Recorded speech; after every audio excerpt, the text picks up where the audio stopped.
Hello friends, welcome once again to the abundant life. I'd like to begin with a real life episode that occurred recently. I was reading from Anita Pinto's book. One of the stories was about S.P. Mai. I was reading it to my grandchildren. When we came to the part where S.P. Mai got stuck in the rickshaw, we all had a good laugh. And I lightly remarked, "That's lacking in maturity, isn't it?" Almost immediately, my grandson asked, "What's maturity, Grandpa?"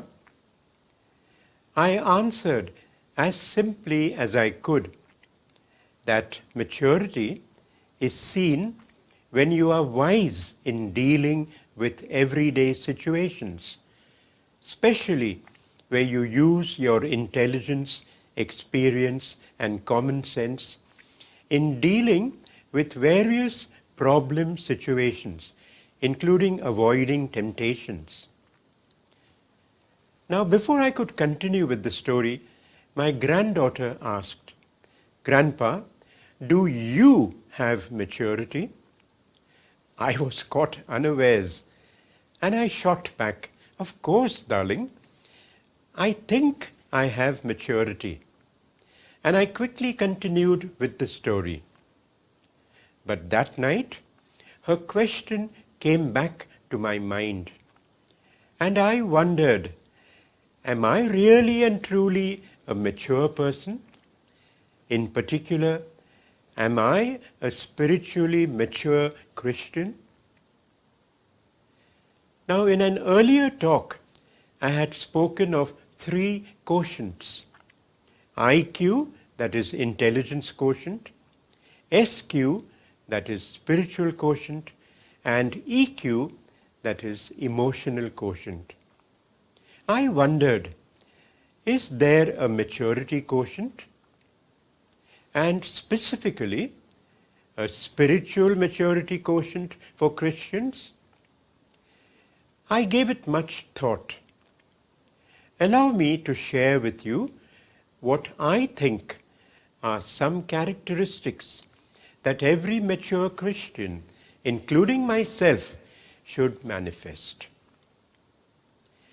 In Goa today, the average Catholic child, in addition to what he or she gets at home from parents and grandparents, receives at least 9 to 10 years of catechesis at Sunday school, where, in addition to the tenets of the Catholic faith, the child also directly or indirectly receives training in principles of moral living, together with values and ethics, which are often preached by the pastor at the Sunday Mass before the child goes to attend the catechism class. Mind you, the average non-Christian child gets practically nothing like this. So one tends to conclude that the Catholic child will grow up well-grounded, not only in the Catholic faith and morals, but will also be a more spiritually mature person with a high maturity level, which I shall call MQ, that is, maturity quotient. But is this the ground reality? Sadly not. Every other thief, robber, murderer, etc., a Catholic, and was at least born Catholic. The same sad but true assessment could be made about some Catholic teachers, Catholic educational authorities, Catholic politicians and government servants, Catholic lawyers, policemen, Catholic bankers, shopkeepers and businessmen, etc., etc. Their number seems to be increasing day by day. Catholic Christians brought up in the Catholic faith and trained in moral principles, values, and ethics fall easily into unethical practices, such that one cannot help asking them, how have you benefited from your Catholic faith?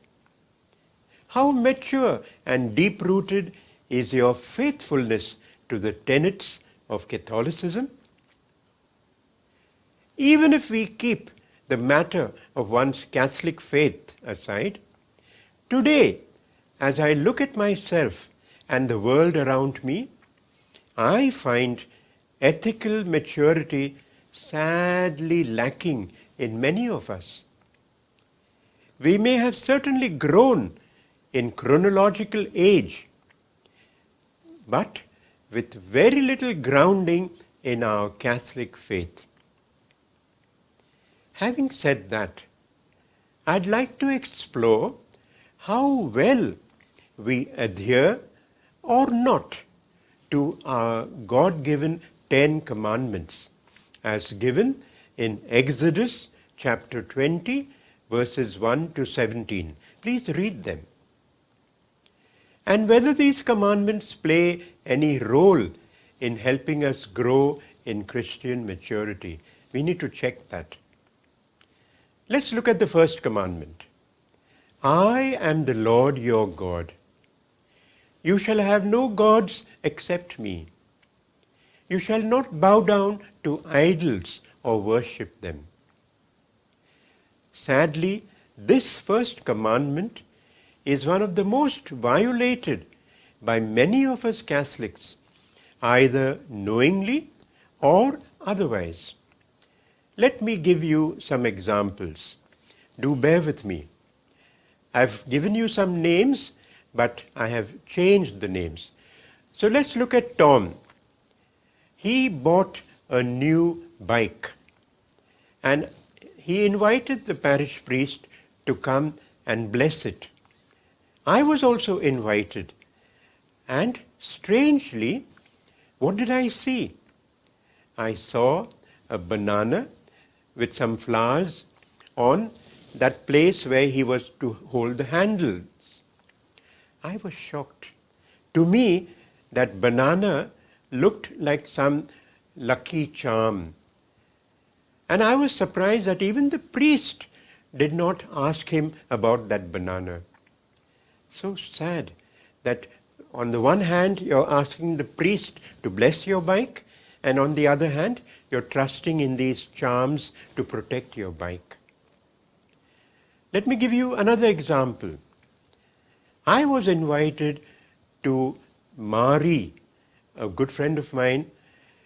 She got married, and the next day when they have the return lunch, which in Konkani we call portone, I was waiting for lunch because I was hungry. But no lunch was served till almost 4 o'clock. Why? Because they were waiting for the cow or the crow to first come and eat the food that was placed there. I was shocked. And these were people who had gone to Pota and made a retreat. So they were believing in God and believing in these silly omens. What about those in power? I don't need to say much because you have seen it on videos. They openly practice idolatry. They claim to be Christian, and yet they are also practicing idolatry. We thus see how many of us are sailing with our feet in two boats. We want to please God on the one hand, without displeasing the devil on the other hand. How true it is that some of us don't give God the first and only place in our lives. Rather, we replace God with riches, money, power, status, ego, name and fame and what have you. Unlike what we read in Matthew chapter 4 verse 4, many of us believe that we can live on bread alone, whereas Jesus had said, man does not live on bread alone. So men today give themselves the honor and glory that is due to God alone. Yes, indeed, many Catholics are lukewarm, sitting on the fence, and perhaps Catholic in name only. Let's look at the second commandment. You shall not make wrongful use of the name of the Lord your God. Many Catholics act as if God does not exist, or that he doesn't see or know what they do. Many will accept bribes and swear falsely in the name of God, or with their hand on the Bible in courts of law. Many seem to have no knowledge of the seriousness of the sin of perjury, which is telling lies in courts of law, despite promising on oath to tell the truth. Many pay lip service to God and don't even realize that it's a sin for them to meaninglessly say, "Oh God," in various situations, or to take the name of Jesus Christ almost like a cuss word. For instance, if they drop something, they'll say, "Jesus Christ," before they bend to pick it up. Now that's wrong, that's sinful. And it's hilarious sometimes, interesting also, to see how young kids and even some adults will pinch their Adam's apple and say, "I swear." It's funny. Let's look at the next commandment. Remember the Sabbath day, the Sunday or the Lord's day, and keep it holy. There is no doubt that many of us Catholics have made the Lord's day something routine. In Konkani we would say Saudanche, where our focus should be worship and making Sunday a day of prayer. We seem to have lost our reverence for the Lord's day and carry on doing hard labor or unnecessary tasks that we could easily postpone to some other day. Many Catholics I know ask why the Sabbath has been shifted from Saturday to Sunday. For this, I would refer you to the Catechism of the Catholic Church. Please get one if you don't have it. You will also find in that Catholic Catechism an explanation of why we should keep the Lord's Day holy and what things we should avoid doing. By extension, I would like to add that many Catholics don't seem to have a problem about having the weddings of their children in Advent or even during Lent. And some of them even threaten the priest that they will give up the church and have it their own way. The priests their hands are tied. Let's look at the next commandment. Honor your father and your mother. By extension, I would like to include the other elders in our family, such as widowed and unmarried uncles, aunts, and even live-in servants who have served us all their lives and have nowhere else to go. Sad to say, it's not just adults who dishonor their parents and other elders, but today even younger children are disrespectful of their parents to begin with. A debate could be held on whether homes for the aged are a boon or a bane.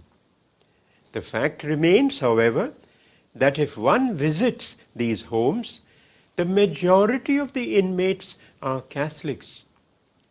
Don't they have their own children to look after them? That's a question we could ask. Now mind you, I am not against keeping our loved ones in such homes. Why? Because I myself had to have recourse to one such home for my own father for reasons I am unable to explain at this point. Quite often, we ill-treat and neglect our parents and other elders with regard to their basic needs for love and affection. Mind you, they don't want so much food, but they want your love and affection. But we, parents and our children, begin to consider them a burden and find the easy way out by placing them in homes for the aged. Let me tell you about Alfred Rose's song. I'm sure you have heard it. At least I think it was Alfred Rose who sang that, or was it Joe Rose, I don't know. But it seems that he was taking his father to a home for the aged. And that father was weeping bitterly. So the son asked his father, "Why are you crying?" And the father said, "Son, what you are doing to me today, many years ago I did to my own parents." It's really true. What you sow, you shall reap. How necessary it is for parents to be good role models for their children as these children grow into maturity. So respect your parents and your own children will respect you. The next commandment, you shall not kill. By extension, I would like to add, you shall not murder your babies in the womb through abortion, or do away with elderly or sick family members through so-called mercy killing or euthanasia. A pertinent question to ask ourselves is, do we show maturity in being pro-life and following God's law? Or are we hand in glove with the evil one by adhering to pro-choice gangs? The choice is wrong if we choose to kill. We cannot kill. Only God can take life. Today, murders and homicides by Catholics are on the rise. Such persons may be lacking in maturity, as they don't seem to be aware of the seriousness of their actions in the eyes of God. Sadly again, there are many Catholics today who resort to committing suicide for flimsy reasons like failure in love or failure in exams. All they needed to do was seek help, but maybe they were too proud and chose to end their lives instead. By extension again, we forget that we can also kill, in inverted commas, by slander, backbiting, and spoiling the good name of people, all on account of envy or jealousy, among other things. The antidote for this is to show maturity and kill with love or compassion and empathy for others. The next commandment, you shall not commit adultery. At the outset, we need to remind ourselves that adultery does not involve only married people, but by extension also the unmarried. Again, adultery is not only in acts that are committed, but as Jesus himself said, we can do so in our minds and hearts. For example, by our lustful looking at men or women, as also by visiting pornographic sites on our laptops, mobiles, etc. Though we profess allegiance to Christ, there's much unfaithfulness and impurity in our hearts and minds, and we tend to carry on carelessly and immaturely in the way of sin. Today, sadly, many of our Catholic youth especially Catholic girls, seem to be lacking in maturity and rush headlong into incompatible relationships. Today, unlike in the past, our Catholic youth even entertain sexual liaisons with never a second thought paid to the consequences of their sin, including venereal diseases and other sexually transmitted diseases. But above all, they are blissfully unconcerned of the heartbreak that occurs if the relationship ends, which it often enough does. The next commandment tells us, you shall not steal. Stealing often is either learned from parents or the habit is developed. I think it's an Aesop's fable which says a child began by stealing small things in class and his mother didn't correct him. Finally, he was punished and was going to be hanged. So he asked for his mother to come, and he bit her nose or maybe her ear, and he said, "Mother, if you had corrected me at that first point, I wouldn't be here today facing the gallows." In present-day Goa, there's stealing of family properties and titles. Family disputes are taken into court, and these court cases can drag on for long periods. I know of a person who put his parents in the home for the aged and then grabbed all their bank passbooks, their pension accounts, and things like that. And today he seems to be absconding. Why did he do this? Because he wanted to corner everything and not give anything to his other brothers and sisters. The next commandment, you shall not bear false witness. I have referred to this earlier when discussing the second commandment. The tragedy here is that many people, totally innocent, are implicated in various cases by false witnesses and then imprisoned. It reminds me of the false witnesses brought in at Jesus' trial. The next commandment, you shall not covet your neighbor's wife. This is linked with the sixth commandment. We've heard that statement, an idle mind is the devil's workshop. We've all heard of how Susanna was lusted after by two old judges who were respected in Israel, and it was only Daniel who saved Susanna.